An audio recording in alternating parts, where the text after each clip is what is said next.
বাংলাদেশ যারা আহত আছে তাদেরকে আমরা দৃষ্টি আকর্ষণ করছি, চক্ষু হাসপাতালে অতি শীঘ্রই সবাই চলে আসুন।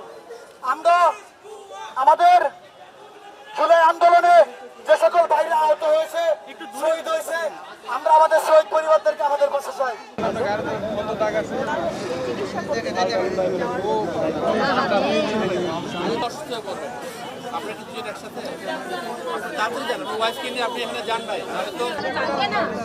আচ্ছা, বুঝতে পারছি।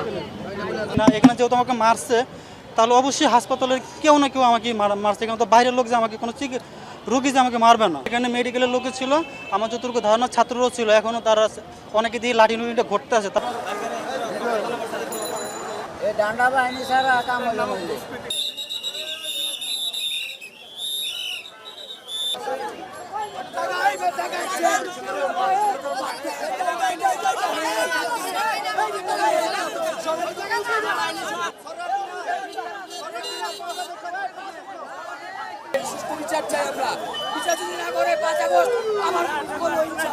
স্টাফরা, নার্সরা সবাই মিলে এই মানুষদেরকে পীড়া শুরু করছে।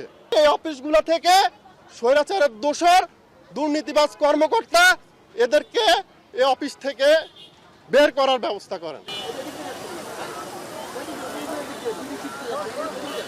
আমরা তো নেই কর্মবিরতি। কি সমস্যা হয়েছে আমরা তো ভিতরে থেকে আমরা কিছু জানি না। আমরা কাজ করছিলাম ওটির ভিতরে। না না, অপারেশন হয়নি।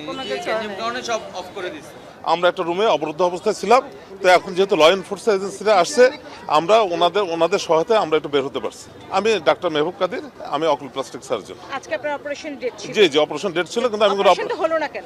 অপারেশন এই পরিস্থিতিতে আপনি কিভাবে অপারেশন করবেন, কারণ এখন তো স্বাভাবিক অবস্থা নাই। ওটির ভিতরে যারা তারা বলছে যে তারা কাজ করছিল, আপনারা অপারেশন করেন নাই, মানে কোথাও কি কোনো গ্যাপ আছে কি? এটা গ্যাপটা তো ধরেন, এটা তো এই ধরনের সিচুয়েশন তার ওইভাবে ডিসিশন নেওয়া হয় নাই।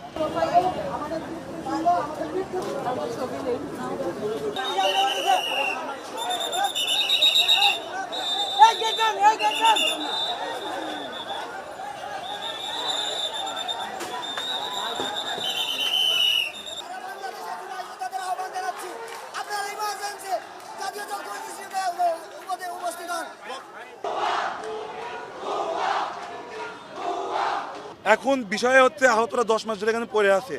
এখন যদি 10 মাস পরে 8 মাস পরে যদি আহতদের যদি চোখ উপড়াই ফেলে, তাহলে বা সে আহত কি করবে বলেন?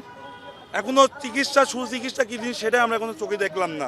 পরিচালক হলো আপনার, পরিচালকের সাথে এই জায়গার মধ্যে আপনার কথা হয়। এর আগে দিয়ে আপনারা জানেন যে আমাদের 4 জন অলরেডি আপনার সুইসাইড অ্যাটেম্প করে। এখন আমার কথা হলো কি, ব্যক্তিগতভাবে আপনার হলো আমাদের হলো আপনার ট্রিটমেন্ট, আমাদের এক চোখের রোগ আরেক চোখে এক চোখের রোগ আপনার আমাদের চোখে আমাদের অলরেডি ছড়াইতেছে এবং আমাদের বিগত 10 মাসে কি ট্রিটমেন্ট হয়েছে এটাও ওনারা খুলাসা করতেছে না। আমাদেরকে দেয় প্যারাসিটামল দিয়ে আমাদেরকে ট্রিটমেন্ট দিচ্ছে। আপনারা যদি খোঁজ নেন নাপা, এবং কি বলে জানেন যে গুড, ভেরি গুড। বিশ্বাস করেন ভাই, খাবারের যে মান, ওই খাবারের ডালগুলা গন্ধ, ওই খাবারগুলো আমাদেরকে খাইতে দিয়ে আমাদেরকে বলে যে আমাদের ট্রিটমেন্ট নাই। ডক্টর মোহাম্মদ ইউনুস হচ্ছেন একজন বড় পার্সন, ওনার কাছে আক্ষেপ নাই। উনি তো হচ্ছে ডিরেকশন দিয়েছেন, উনি তো বলেছেন যে উনি ট্রিটমেন্ট দিবেন, সবাইকে নির্দেশনা দিয়েছেন। কিন্তু যে সকল দোষর এবং কালপিট, এই কালপিটদের জন্য, এদের জন্য আমরা ট্রিটমেন্টটা পাচ্ছি না। যেই চিকিৎসা আমার গত মাসের 15 তারিখে শুরু হওয়ার কথা, সেই চিকিৎসা আমি 2 দিন আগে এবার কেয়ারে নিজের টাকা খরচ করে নিয়ে এসেছি। এখন আপনি বলেন, একজন জুলাই যোদ্ধা হিসেবে আমার নিজের বাড়ির সম্পত্তি বিক্রি করে আমার চিকিৎসা নেওয়া সমীচীন?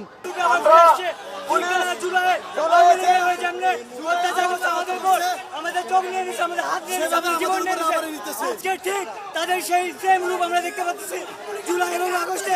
তারা যেমন অত্যাচার করছে আমাদের উপর, আমার ভাই বোনদের উপর, আমাদের ভাইদেরকে যেভাবে মারছে তারা এখন আবার ওইভাবেই মারতেছে।